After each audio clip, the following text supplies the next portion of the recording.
Welcome to another episode of Around the Blockchain on BitBoy Crypto. My name is TJ. I'll be your host for today's throwback episode. I was actually just watching that intro video. Pretty cool seeing the where the show started in our old building, old studio.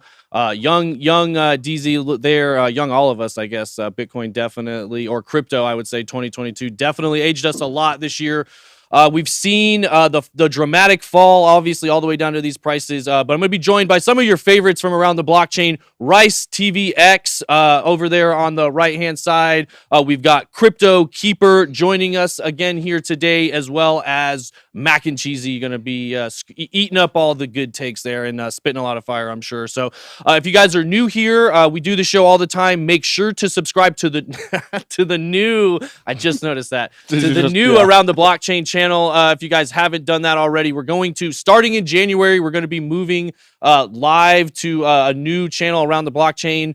So make sure to hit the subscribe button there. Obviously, we do this on the BitBoy Crypto channel right now. So going to be talking about some really interesting topics today. Obviously, the number one thing, SBF being arrested. So we're going to be getting some hot takes on that. We're seeing major withdrawals coming out of Binance today, $1.9 billion. I know Jump Capital, one of the big ones, a couple other VC firms withdrawing hundreds of millions of dollars. So is there cause for concern there? We're going to hear from the guys on that one, as well as the Senate hearing, obviously, today, getting takes on a lot of different questions, a lot of different responses and answers. So, that is the hot thing for today. But real quick, let's see if the prices have moved much at all since this morning. Coming in, pretty, we got the CPI numbers in this morning, got a pretty nice pump on that. We moved all the way up to 18.1, slight pullback back to about 17.8 within that same candle. And we're sitting at about 17.7 right now. Slight bump up for Ethereum, 1320, BNB 272.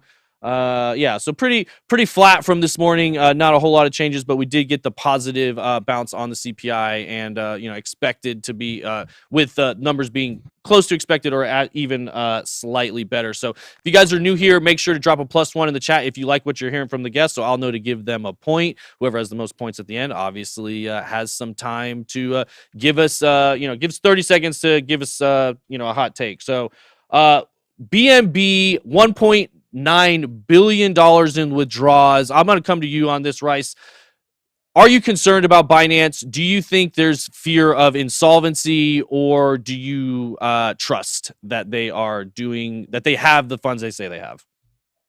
Well, thanks again for having me back going Around the Blockchain. I greatly appreciate it. And I want to let people know that there's a virtual summit, a crypto summit happening today and tomorrow. It's absolutely free at cryptomindsetreset.com. When it comes to Binance and what's going on, I just don't trust any custodial centralized entity right now. I mean, there's a lot of questions as far as what they reported, as far as their proof of reserves. We're not 100% sure. We don't know exactly what all their liabilities are and where it stands. So at this time, I just don't trust any centralization, any custodial services. I think it's the smartest thing for people to do if they're not actively trading, if they're not to not utilize these exchanges as a wallet. You do not possess and control your private keys. And in what's going on right now with all the uncertainty in the crypto market, with the contagion from FTX, the fallout, the aftermath, we're not sure who had the exposure and what other exchanges or centralized custodial services are going to end up going down. So I just really encourage people to make sure that they are in possession of their crypto in a wallet that they control the private keys to. Yeah, I agree 100%. You definitely want to be in control of your private keys. Now, let me ask you this. Do you think, is there any exchange you would trust right now? Or you're basically saying, based on what I've seen, I don't trust anyone? I would like to think that we can trust Coinbase, but I'm not exactly sure about Coinbase. I mean, Coinbase would seem like the last one of all the different entities that would have a problem, being that it's a publicly traded company. All the information is public. I believe they would have had to get a New York bit license and things to that effect. So all the regulatory information that they're dealing with all the politicians, they're a very public, not only publicly traded company, but a very public company. So it would really surprise me if that would be the case. Now, I did do an interview with Reggie Middleton recently, and he's saying that not everything looks as good on the back end, and he's got a lot of attorneys looking into things because there is a lawsuit going on with Veritasium Incorporated over IP infringement with Coinbase. Really? So, and they're looking into, and I think that's something we're going to see a lot of. Is I don't know if anybody's going to be 100% squeaky clean. And there's always going to be rumors in this space about not trusting different parties. And I think that was a question somebody just asked in the chat. I was going to come to Keeper with this one. Who do you trust to buy crypto? I mean, I think Rice made a good point. Like, don't use it like a wallet. Withdraw your funds, but you still obviously need to purchase. Two-part questions. One, who do you trust? And two, these proof of reserve audits, do you think it's sufficient enough to give users confidence that their funds are truly where they're supposed to be and they are backed one-to-one? Yeah, well, thanks for having me on. I'm excited to be on here with you, TJ. It's been a hot little second, so glad that you're here, doing a great job. Thank you. Appreciate you on that. The first question is, who do I trust to buy it from? I mean, I'll be honest with you. I ultimately would buy it from just about anyone, anywhere. It's on the blockchain. I make the transaction, and then as long as it's the move afterwards that is the concern. Like, am I actively being a part of being my own bank, which I am a huge proponent of? Am I buying it from an exchange, which exactly is what's happening, and that's what it should be. It should be an exchange. I'm taking my fiat currency, for example, I'm exchanging it for whatever cryptocurrency that I've just purchased. Now, what's the next step? For me, for a long time, I kept very little funds, only what I was trying to get in and out of quickly on an exchange. I have next to nothing on exchanges now. I had been preaching this for a long time. I moved things over to hardware wallets. Does it add an extra step?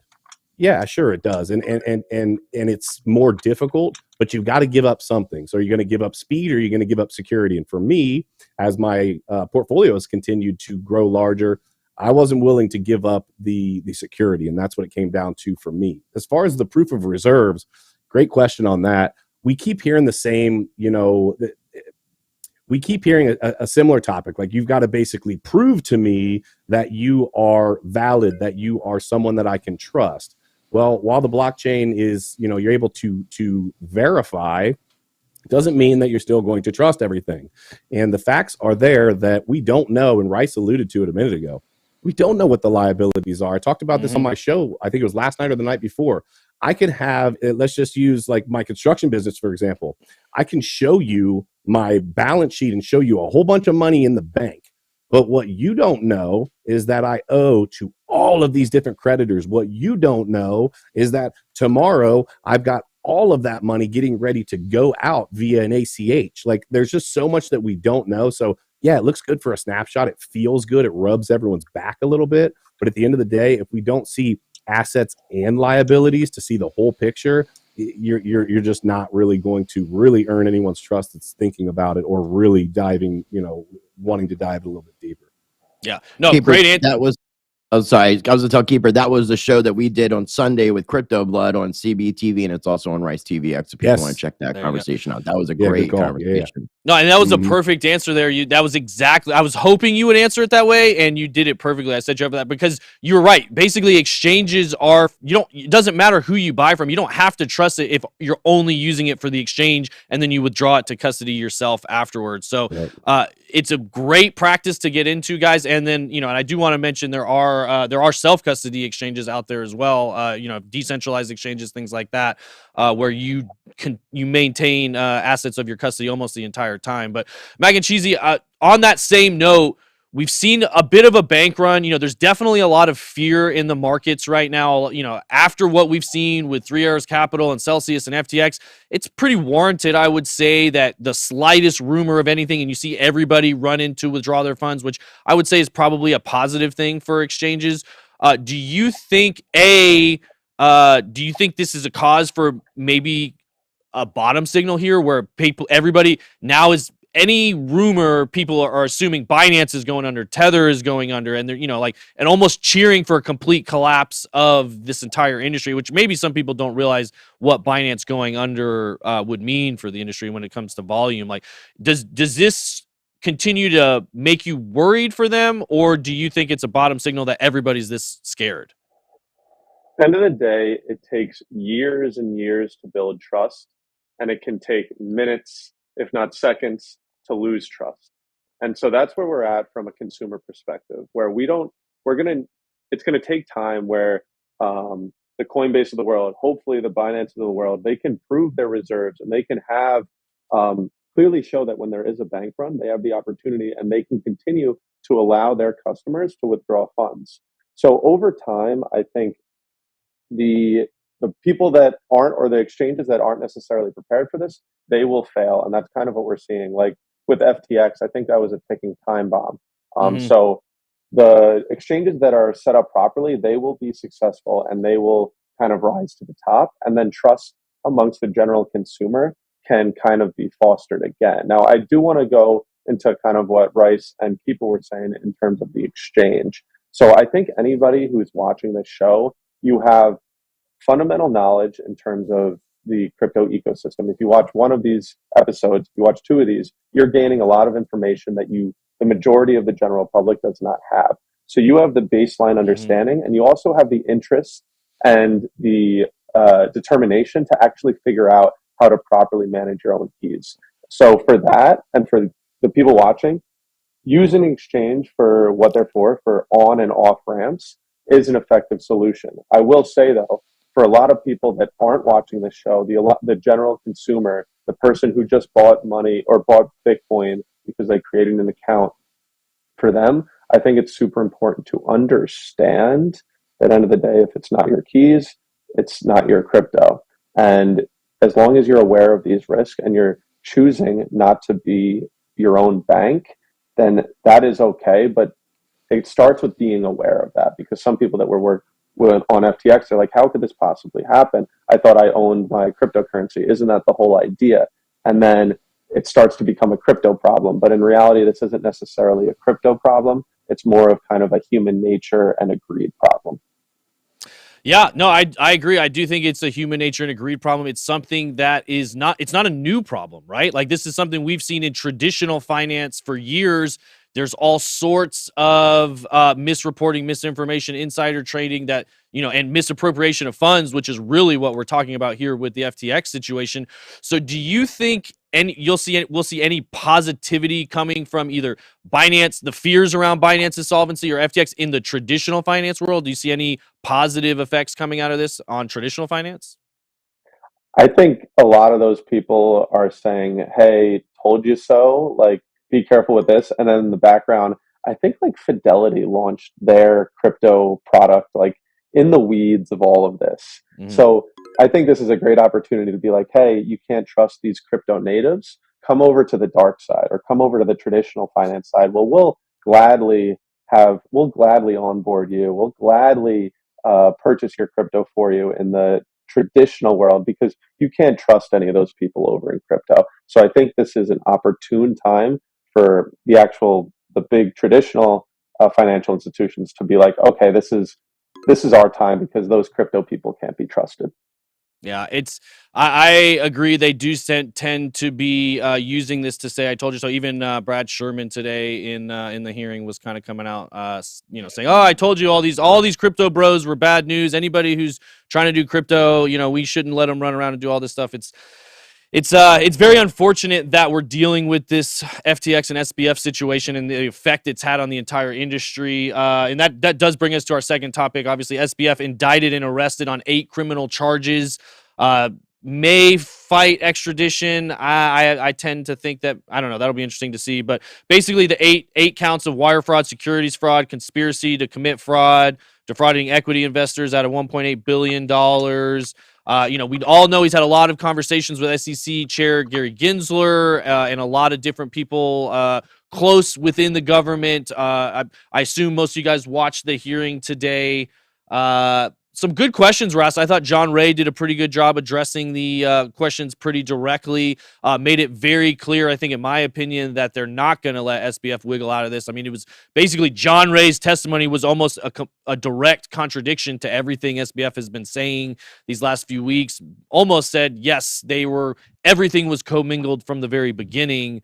So on that note, do you find it suspicious that he was detained? And I'll come to you, Rice, on this one. Do you think it's suspicious that he got detained 24 hours before he was supposed to be testifying in court? Now, not in court, via Zoom, he had said he would do it. So he was supposed to be giving a testimony there today. He gets detained just before that. Do you think that was intentional or it just happened to work out that way? That's a good question, Bubble Bottom. I appreciate you asking me that. I don't make these. I don't make these names, by the way. You know, I just figured that was actually the name, and I just wanted to give it a shout out because that definitely deserved a little bit of attention there. It's kind of like things that make you go things that make you go I mean, definitely the timing of what happened is very suspicious, and I think that there's more to it. I don't think that individuals wanted Sam Bankman-Fried to be speaking at that hearing, whether or not it was to incriminate himself or whether it was because of not being sure if the corruption was going to come into play, being at that Sam Bankman-Fried had donated funds to many individuals, including Maxine Waters, who was heading the investigation.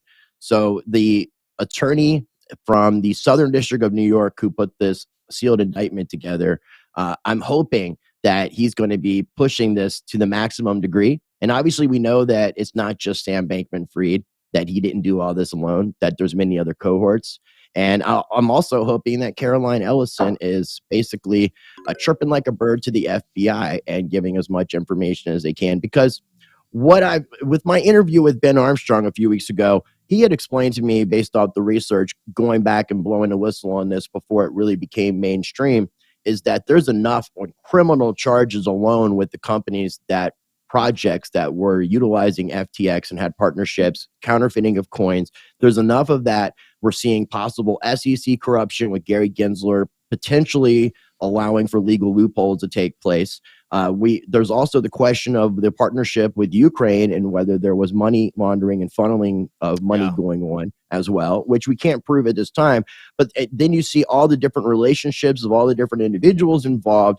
This is a lot bigger than Sam Bankman-Fried, and I definitely would like to see justice be served. And I definitely do not think that the Bahamian authorities are going to allow for non-extradition to take place. The United States is going to get him. And just all we can hope for at this point is justice will be served. Yeah, I agree. I think the United States are calling him home to speak right now. And speaking of the plan being bigger than Sam Bankman-Fried, Keeper, do you think Sam was a planned fall guy, or do you think he could flip and he'll be singing like a bird to save himself here pretty soon? Man, this is the question of questions, right? This is something that we love to talk about on Debate Crypto. This is the nuts and bolts of what makes this whole machine operate. And so I think, it's purely speculative. Okay.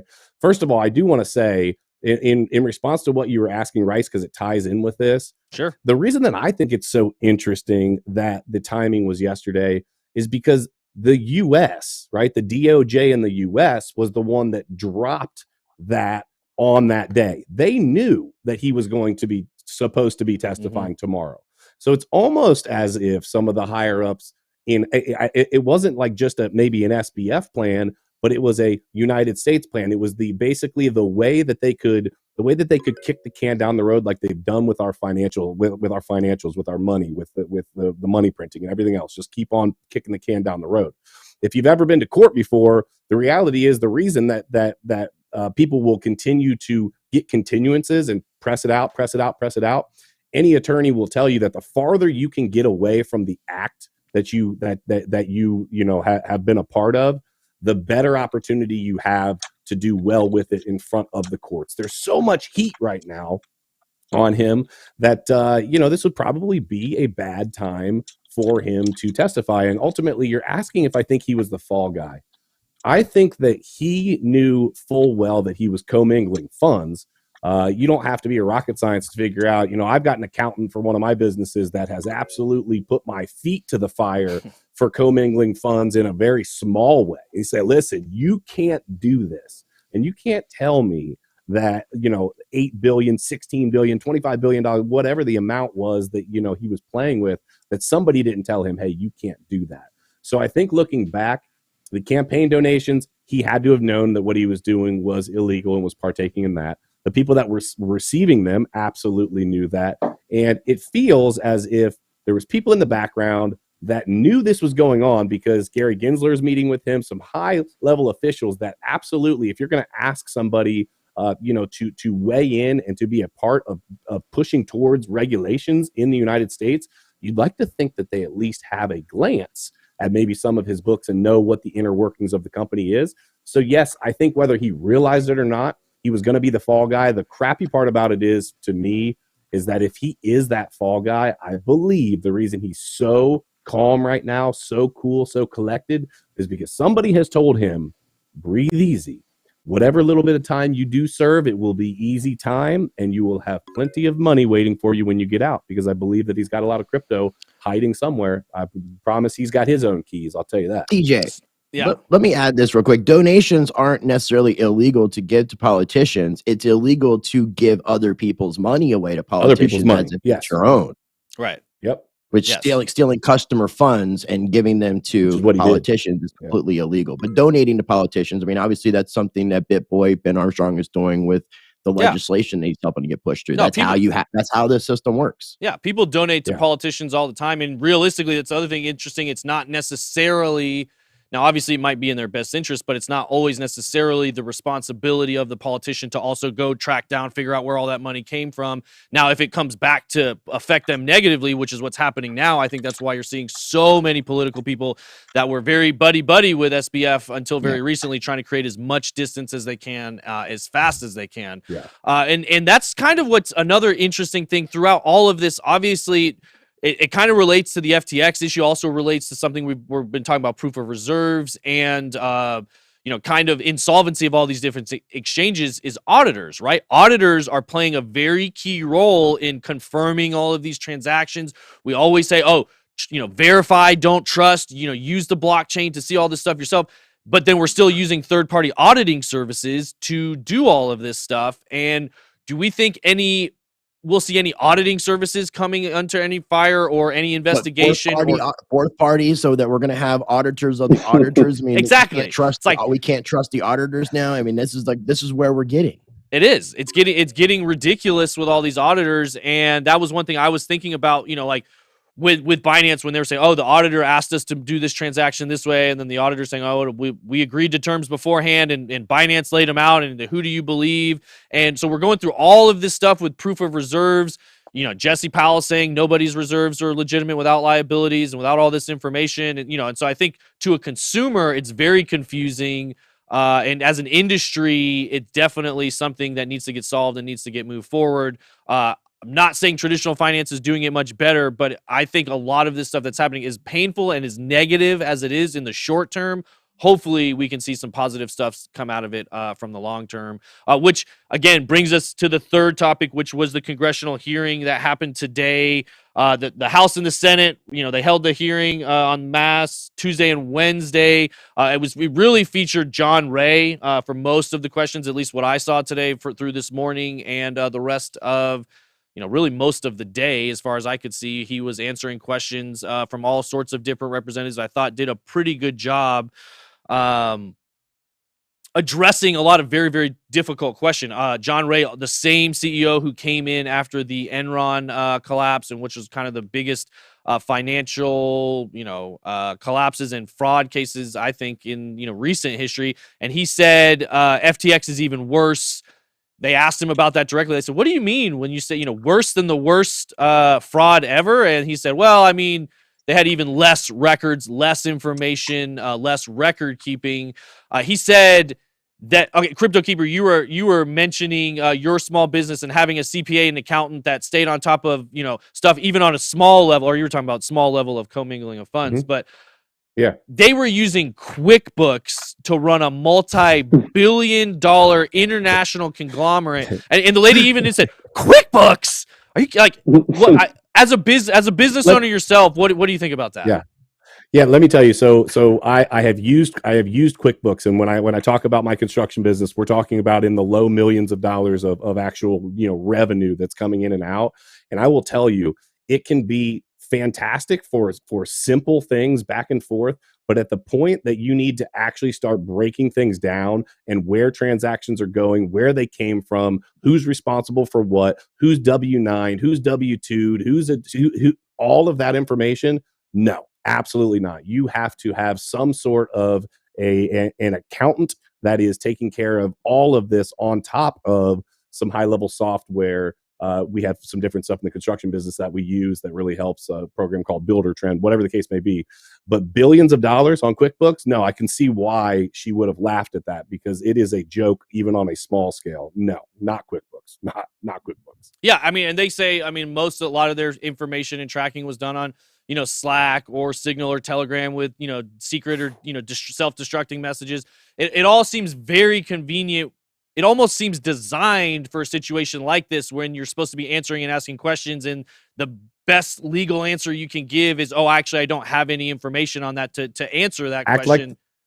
Act like the stupid 30-year-old. I'm 30. I didn't know. I screwed up, man. Please forgive me. I didn't know we were deleting evidence. I'm sorry. Well, Mac and Cheesy, do you think, did you listen to the hearing at all today? I mean, do you think any of that, I don't know defense on Sam's behalf or any of his, spaces he's been doing, do you think that I don't know, or I made a mistake, or I didn't know I was supposed to do that? Does that hold any water to you? I think there's probably some truth to it. I think he knew high level what was going on.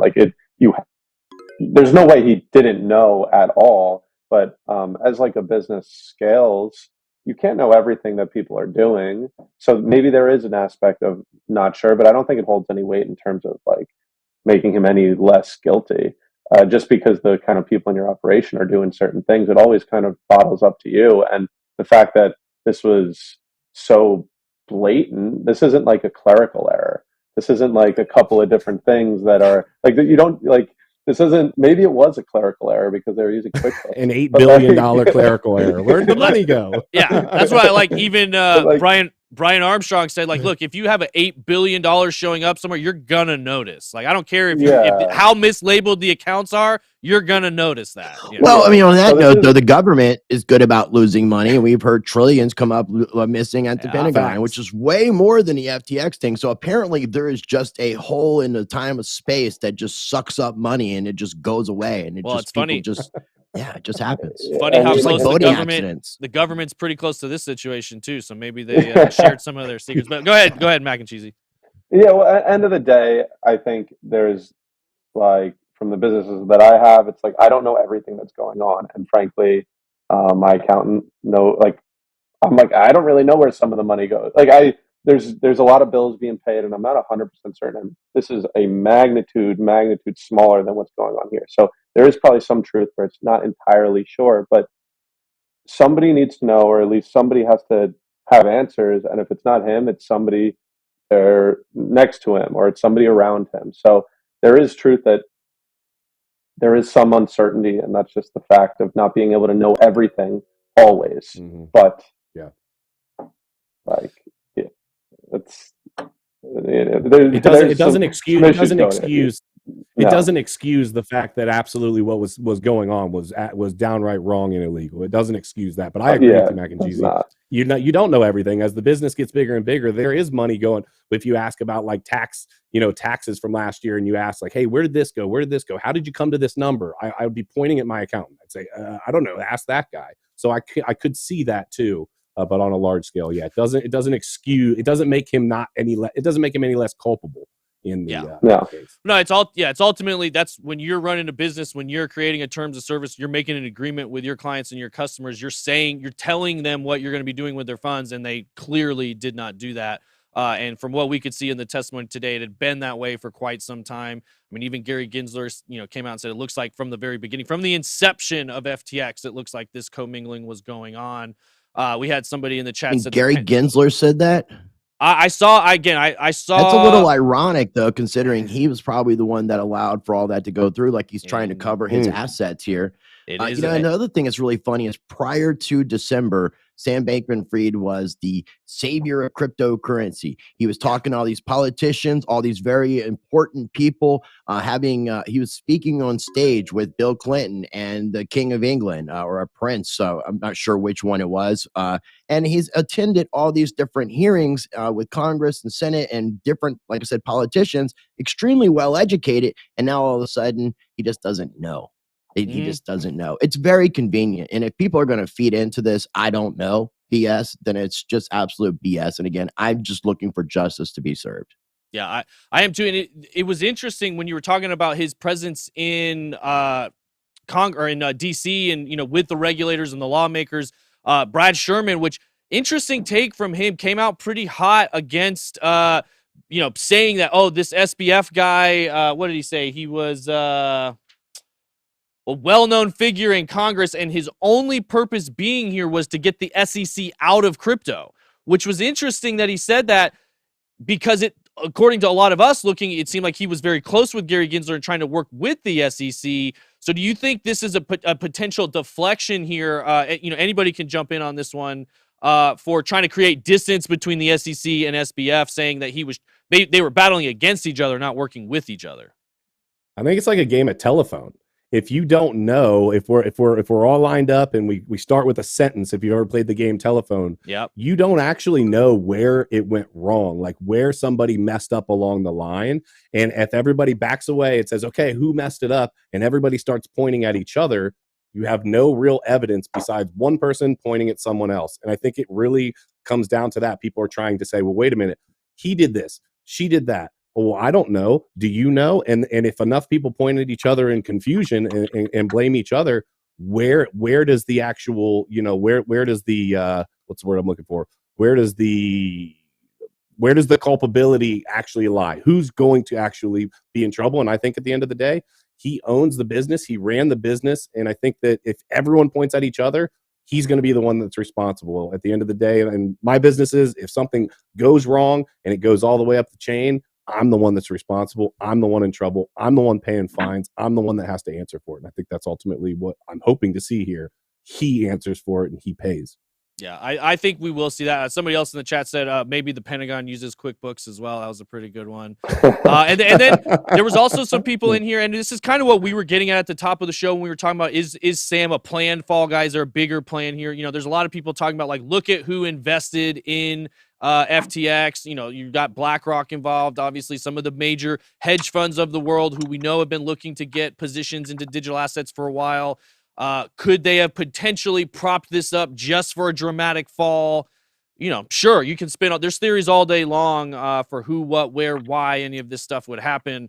But that's all they are at the end of the day, is just theories until we see it all played out. So we know there's political ties everywhere. We know there's money going all these different places. I don't think we're ever going to see all of it's ever going to see the light of day. I think we'll get bits and pieces. I think Sam will go down as a fall guy, and then a lot of the other powerful people will be happy to see him go away as a fall guy, so the rest of this can get buried. And, like, to your point, Crypt Keeper, they don't want people asking too many questions, because the more questions that every time you ask a question, like they asked about that bank in the hearing today, right? Like, hey, why did they pay 20x book on this tiny bank with 3 employees? What was the purpose of that? What was going on? And they don't. Those are the questions they don't want people tugging on that thread. Or the real estate that you're buying and putting in other holding names and things like that. This was using clearly FTX money. Yeah, this is clearly sophisticated. This is clearly not an accident. So they don't want all of that to come out, in my opinion. I think we'll see a lot of this fade with SBF as the fall guy. But let me ask you this one more thing for Cheesy, and then we'll start wrapping up here. Do you think this is it? Do you think, everybody talked about the contagion, all these other lenders and businesses that were wrapped up in this? We'd already seen, obviously, Genesis Bank and a lot of other rumors flying around.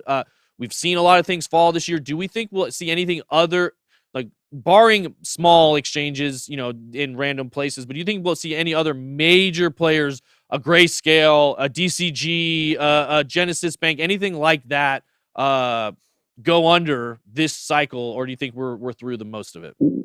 This might just be my wishful thinking, but I think we're through the most of it. I think the people that are remaining and the top players are Binance, Coinbase, the world.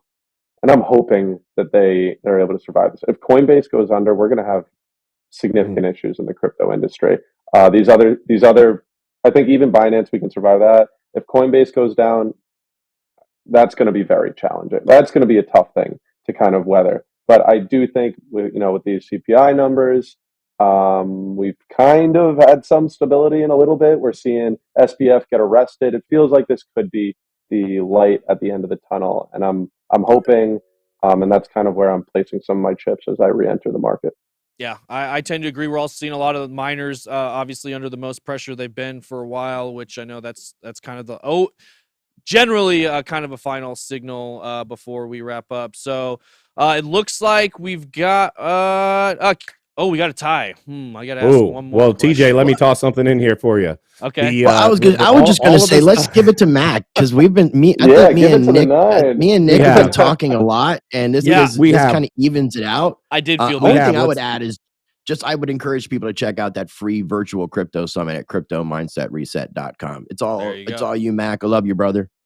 Yeah, Mac, definitely take it. But I do want to just throw this in there. I think this all shows this all pushes towards what we want, which is decentralization. Where are all the problems occurring? When people get their greasy, grimy hands involved and they act like they're a legacy banking system. And that's literally what's happening. So, Mac, take it away, brother. I agree.